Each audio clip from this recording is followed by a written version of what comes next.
4월 5일 중등부 예배에 나오신 여러분들을 진심으로 환영합니다. 네, 여러분들은 기다리고 있는 사람이 있나요? 목사님 같은 경우에는 기다리고 있는 사람이 있어요. 누굴까요? 네, 맞습니다. 바로 우리 중등부 친구들입니다. 우리 중등부 친구들이 어서 나와서 이 자리, 이 비전홀에서 다 같이 예배 드리기를 기다리고 있습니다. 그래서 여러분들도 지금은 각자 가정에서 영상을 통해 예배를 드리고 있지만 우리 빨리 모여서 이 비전홀에서 다 같이 하나님을 찬양하고 예배할 수 있도록 우리 친구들도 목사님과 함께 마음을 모아서 같이 기도하기를 바랍니다. 이 시간 우리의 마음을 모아 사도신경으로 우리의 신앙을 고백하며 오늘 중등부 예배를 시작하도록 하겠습니다. 사도신경 하겠습니다. 전능하사 천지를 만드신 하나님 아버지를 내가 믿사오며 그 외아들 우리 주 예수 그리스도를 믿사오니 이는 성령으로 잉태하사 동정녀 마리아에게 나시고 본디오 빌라도에게 고난을 받으사 십자가에 못 박혀 죽으시고 장사한 지 4일 만에 죽은 자 가운데서 다시 살아나시며 하늘에 오르사 전능하신 하나님 우편에 앉아 계시다가 저리로서 산자와 죽은 자를 심판하러 오시리라. 성령을 믿사오며 거룩한 공예와 성도가 서로 교통하는 것과 죄를 사하여 주시는 것과 몸이 다시 사는 것과 영원히 사는 것을 믿사옵나이다. 아멘. 네, 이 시간 다 같이 십자가에 매달리신 예수님을 생각하면서 주의 손에 나의 손을 포개고 찬양하도록 하겠습니다.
하겠습니다.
조관 선생님 나오셔서 대표 기도하도록 하겠습니다.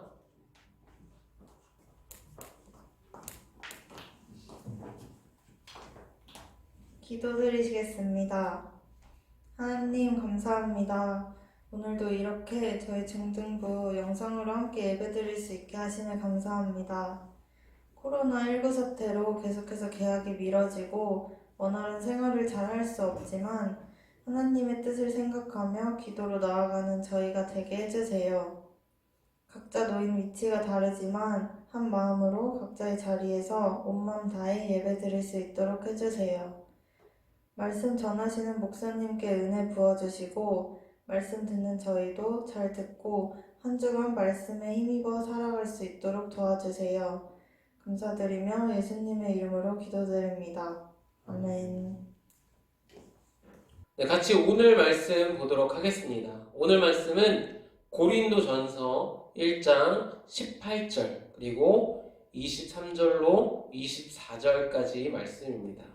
네, 고린도전서 1장 18절 그리고 23절, 24절의 말씀입니다. 우리 한 목소리로 읽도록 하겠습니다. 시작! 십자가의 도가 멸망하는 자들에게는 미련한 것이요 구원을 받는 우리에게는 하나님의 능력이라.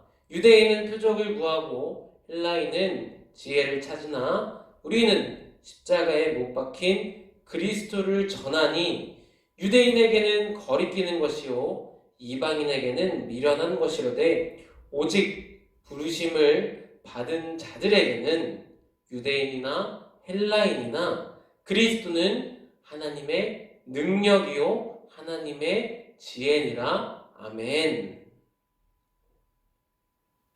사랑하는 중등부 친구들, 우리 중등부 친구들이 이 어두컴컴한 밤에 길을 걷다 보면 심상치 않게 이것을 볼 수 있을 거예요. 이것이 무엇일까요? 밤하늘에 떠있는 달 혹은 별들? 근데 목사님이 말하고자 하는 것은 이 달이나 별들이 아니라 십자가예요. 여러분들이 길을 걷다 보면 정말 곳곳에서 이 빨갛게 빛나고 있는 십자가를 볼 수 있을 거예요. 이 십자가를 보면서 여러분들은 어떤 생각을 가지고 있나요? 이 십자가를 보면서 여러분들은 어떤 생각을 하고 있나요? 아마 대부분의 친구들은 이 십자가를 보면서 아무 생각이 없을 거예요.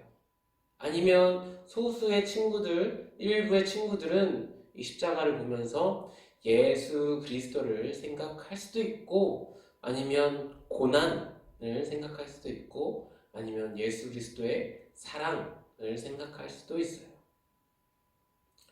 그렇다면 이 고린도 전서를 쓴 사도 바울 당시에 많은 사람들은 십자가를 어떻게 생각했었을까요? 오늘 목사님은 우리 친구들과 함께 그것에 대해서 알아보려고 합니다. 왜냐하면 사도 바울 당시에 많은 사람들이 십자가를 보면서 했던 생각과 지금 우리가 살고 있는 이 시대에 많은 사람들이 십자가를 보면서 하는 생각이 거의 비슷하기 때문이에요. 그렇다면 반대로 우리들은 세상 사람들과 달리 십자가를 보면서 어떤 생각을 가져야 할까요? 십자가를 보면서 우리는 어떤 마음을 지켜야 할까요? 이거에 대해서 오늘 목사님과 함께 깊이 생각해보는 시간을 갖도록 하겠습니다. 다 같이 한번 고린도전서 1장 18절의 말씀을 찾아서 읽도록 하겠습니다. 다 같이 읽도록 하겠습니다. 시작! 십자가의 도가 멸망하는 자들에게는 미련한 것이요 구원을 받는 우리에게는 하나님의 능력이라. 아멘. 맞습니다. 목사님이 처음에 여러분들에게 물었던 그 질문의 답이 이 고린도전서 1장 18절 말씀에 다 나와 있어요. 세상에 많은 사람들, 사도 바울 시대의 사람들과 우리가 살고 있는 이 시대에 많은 사람들은 십자가를 보면서 뭐라고 생각하냐면 미련한 것이라고 생각해요.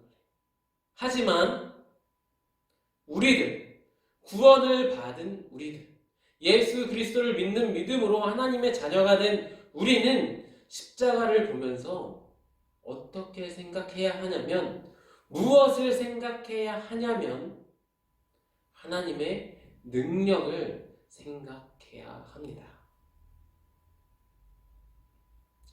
이 말이 도대체 무슨 말인지 잘 모르겠죠? 그래서 오늘 목사님과 함께 이 말의 그 깊이를 알아가면서 한번 십자가의 도, 십자가의 사랑, 십자가의 의미를 되짚어보는 시간을 갖도록 하겠습니다.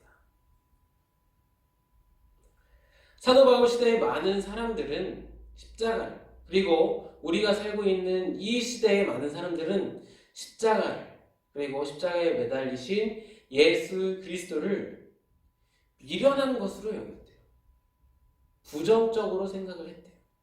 그리고 십자가의 도를 미련한 것으로 여기는 이 멸망하는 자들을 사도 바울은 크게 두 가지로 분류합니다. 한번 고린도전서 1장 22절과 23절을 이어서 읽도록 하겠습니다. 다 같이 고린도전서 1장 22절과 23절을 읽겠습니다. 시작! 유대인은 표적을 구하고 헬라인은 지혜를 찾으나 우리는 십자가에 못 박힌 그리스도를 전하니 유대인에게는 거리끼는 것이요 이방인에게는 미련한 것이로되. 사도 바울이 말하길 세상의 많은 사람들은 이 십자가를, 그리고 십자가에 매달려 죽으신 예수 그리스도를 바라보면서 어떻게 생각하냐면 미련한 것으로 여긴대요. 그러면서 이 미련한 것으로 여기는 사람들을 크게 두 가지 분류로 나누어서 이야기를 하는데, 첫 번째는 표적을 구하는 유대인이라 말하고, 두 번째는 지혜를 구하는 헬라인이라 분류해서 구분합니다.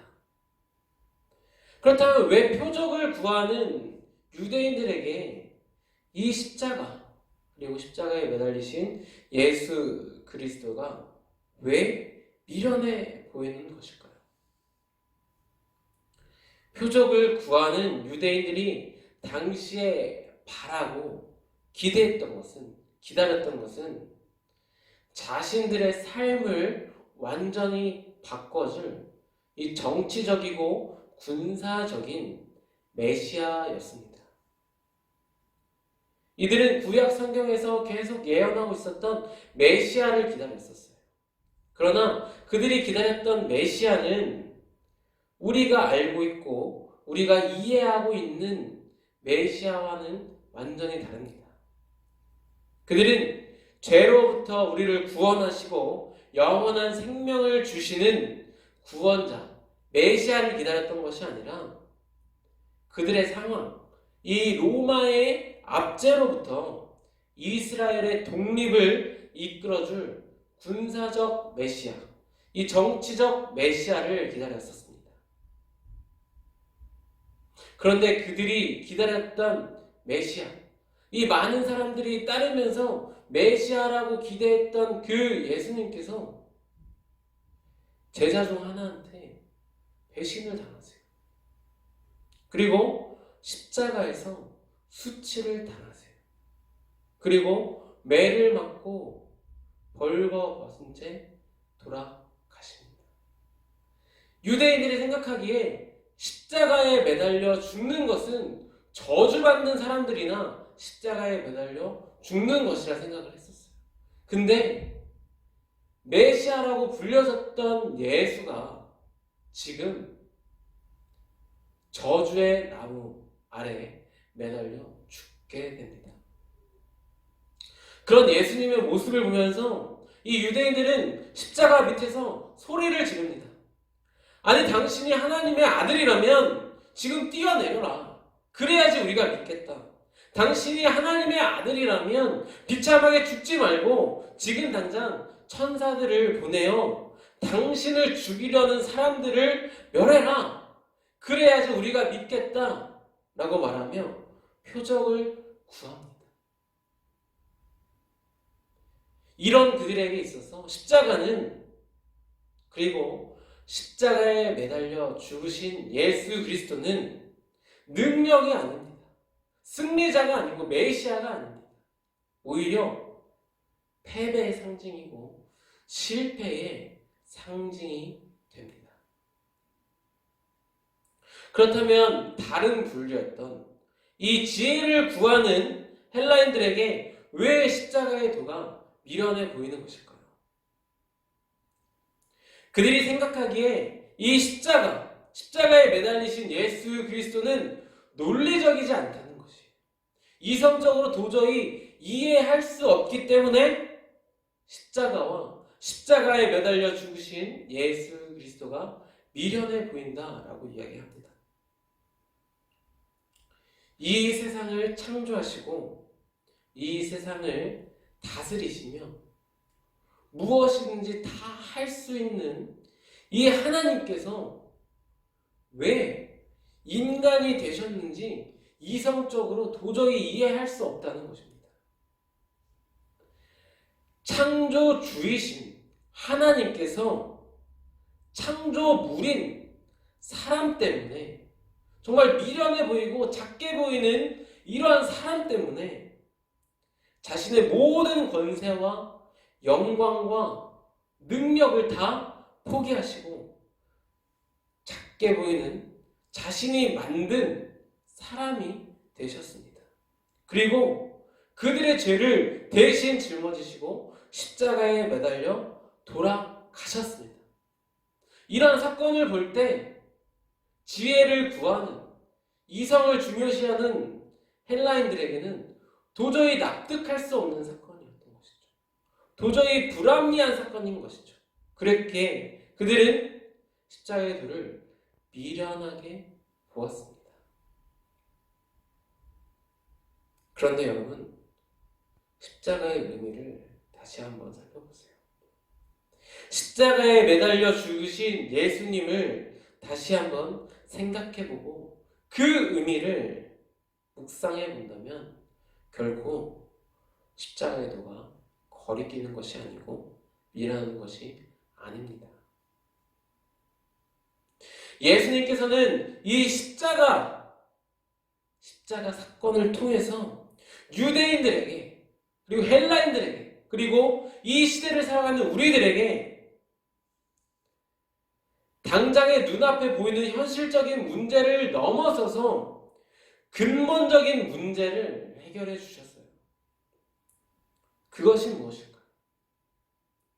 우리의 힘으로 도저히 해결할 수 없는 그 문제, 당장 눈앞에 보이는 그 문제보다 더 크고 근본적인 문제, 바로 죄의 문제입니다.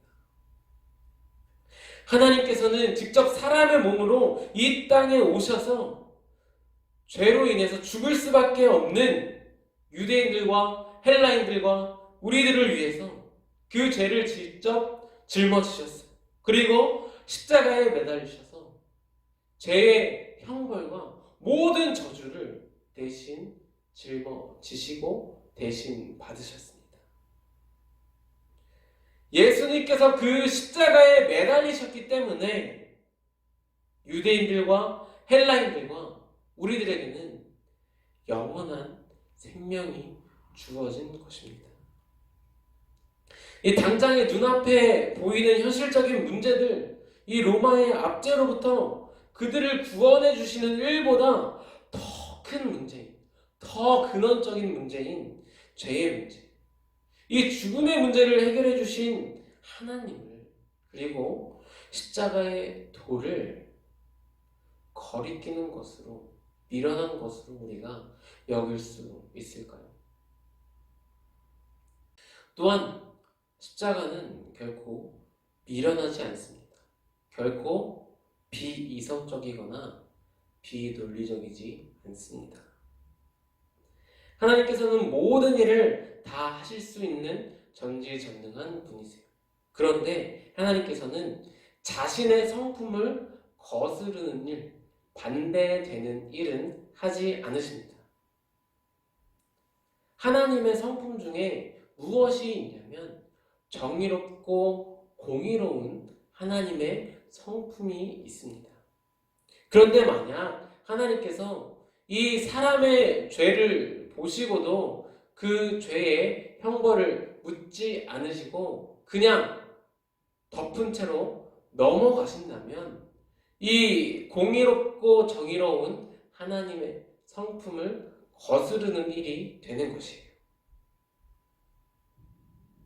그래서 하나님께서는 아무리 사랑하는 자녀라 할지라도, 아무리 사랑하는 우리들이라 할지라도 그 죄값에 있어서는 반드시 이 죄의 형벌과 값을 물으시는 공평하시고 정의로운 하나님이십니다. 이와 동시에 하나님은 사랑의 하나님이세요. 그래서 하나님께서는 죄를 비록 사람들이 짓는다 하여도, 죄를 지었다 하여도 하나님께서는 사랑으로 그들을 용서해 주십니다. 그래서 하나님께서는 이 공의와 사랑을 동시에 충족시키기 위해서 자신이 직접 죄에 대한 심판을 받으셨어요. 하나님께서는 죄 없는 인간의 몸으로 이 땅에 오셨을 뿐만 아니라 스스로 심판을 받으신 것입니다. 죄값을 꼭 치르게 하시는 공의로운 하나님 또한 성육신하여 우리 대신에 죄값을 치르신 사랑의 하나님을 보여준 그 사건이 바로 십자가의 사건입니다. 이 십자가의 사건이야말로 논리적인 사건이고 이성적인 사건인 것입니다. 사랑하는 중등부 친구들, 이처럼 십자가는, 그리고 십자가에 매달려 죽으신 예수 그리스도는 결코 거리끼는 것이 아니고 미련한 것이 아닙니다. 또한 우리가 가볍게 볼 것도 아닙니다. 오히려 십자가는 나의 근원적인 문제, 죄의 문제를 해결하는 것이고 죄를 무력하게 만든 하나님의 공의와 사랑과 용서를 보여주는 것입니다. 하나님의 능력을 보여주는 것이며 가장 영광스러운 것이 십자가입니다. 우리 중등부 친구들은 십자가를 보면서 어떤 생각을 하고 있나요? 여러분, 많은 사람이 보기에 십자가는 미련한 것이고 실패한 것이라 생각할 수 있어도 구원을 받은 우리들에게, 예수 그리스도를 믿는 믿음을 가지고 있는 우리들에게는 이 십자가는 결코 실패의 상징이 아닙니다. 오히려 성공의 상징이고 영광의 상징이고 하나님의 능력을 나타내는 것입니다. 사랑하는 우리 중동 친구들, 우리 친구들 모두가 이 십자가를 보면서 공의의 하나님, 사랑의 하나님을 깨닫기를 바랍니다. 그래서 십자가를 볼 때마다 여러분, 예수 그리스도의 사랑 그리고 공의로운 하나님을 생각하면서 날마다 감사하는 마음 가운데 십자가를 단단히 붙잡고 하루하루를 살아가며 승리하는 우리 중등부 친구들이 되길 이 시간 간절히 소망합니다. 기도하도록 하겠습니다. 사랑해 주님 감사합니다. 하나님, 오늘은 십자가의 의미, 십자가에 대해서 우리가 살펴보았습니다. 십자가를 바라보면서 많은 사람들은 미련한 것이라 생각하고 실패한 것이라 생각하고 거리끼는 것이라 생각하지만 구원을 받은 우리들에게 있어서 십자가는 하나님의 능력이며 하나님의 지혜이며 하나님의 사랑인 것을 이 시간 말씀을 통해 우리가 깨달았습니다. 하나님, 우리가 그 십자가의 능력을 깨닫고 날마다 십자가의 능력을 붙잡고 살아가게 하여 주시옵소서. 십자가를 볼 때마다 하나님의 공의와 사랑을 생각하게 하시고 날마다 하나님 앞에 온전한 삶을 드리는 우리가 되게 하여 주시옵소서. 또한 나뿐만 아니라 많은 세상 사람들의 구원을 위해 십자가에 매달리신 예수 그리스도를 생각하며 많은 사람들에게 예수 그리스도와 십자가의 복음을 전하는 우리가 되게 하여 주시옵소서. 예수님의 이름으로 기도합니다. 아멘. 몇 가지 강구하도록 하겠습니다. 우선 첫 번째로 우리 계속해서 아침 금식을 하고 있습니다. 나라와 민족과 교회를 위해서 우리가 계속해서 금식을 하고 있는데 여러분 어떤가요? 2주 동안 계속 하고 있는데 힘든가요? 아니면 이제 적응하셨나요? 우리 3주차 아침 금식을 들어가게 될 텐데 아직까지도 동참하지 못하고 있는 친구들은 이제라도 용기를 내서 꼭 아침 금식 동참해 주시기를 바랍니다. 계속해서 시편 1편과 23편 우리 친구들 까먹지 말고 계속해서 읽으면서 암송해 주기를 바랍니다. 그리고 내일부터는 특별히 고난주간입니다. 여러분 이 고난주간 때 가만히 있는 것이 아니라 이 오늘 목사님과 나눈 그 십자가의 의미를 다시 한번 생각하면서 정말 나를 위해 십자가의 길을 가셨던 예수 그리스도의 고난과 사랑을 한 주 동안 깊이 생각하고 묵상하는 그러한 시간이 되었으면 좋겠습니다.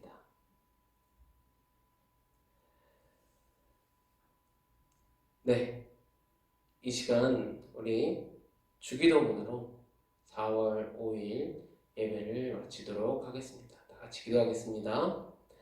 하늘에 계신 우리 아버지여, 이름이 거룩히 여김을 받으시오며 나라가 임하시오며 뜻이 하늘에서 이루어진 것 같이 땅에서도 이루어지이다. 오늘 우리에게 일용할 양식을 주시옵고 우리가 우리에게 죄 지은 자를 사하여 준 것 같이 우리 죄를 사하여 주시옵고 우리를 시험에 들게 하지 마시옵고 다만 악에서 구하시옵소서. 나라와 권세와 영광이 아버지께 영원히 있사옵나이다. 아멘.